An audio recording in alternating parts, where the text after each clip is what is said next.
HCS में पूछे जाने वाला एक क्वेश्चन है जो मैं आपको दिखा रहा हूं.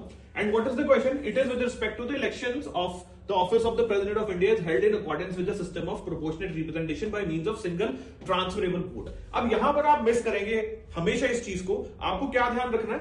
Elections of the office of the president of India is held in accordance with the system of proportionate representation. ठीक है, याद एक बात, by means of single non transferable लिखा है. आप गलती खा जाएंगे, आप नॉन ट्रांसफरेबल को नहीं याद रख पाएंगे. ठीक है, तो you have to read questions very very very carefully. इसको यहां बिठा के चलना. सो ये स्टेटमेंट क्या हो जाती है गलत? क्यों? क्योंकि it is proportional representation with single transferable vote guys. Okay, it is not non transferable. आगे चलते हैं. Value of vote of each MP of parliament from Uttar Pradesh is greater than the value of vote of MP from the Goa. अब ये आपको president के election के बारे में पता होना चाहिए कि प्रेसिडेंट के जो इलेक्शन है वो कैसे होते हैं. अब समझिए इस चीज को.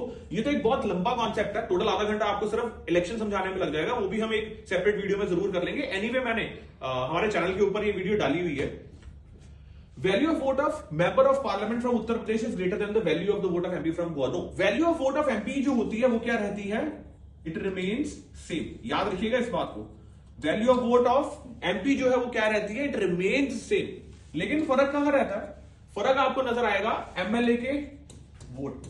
Value of vote of MLA जो है वो क्या करती है? वो वेरी करती है, वो चेंज करती है depending upon the population and other things.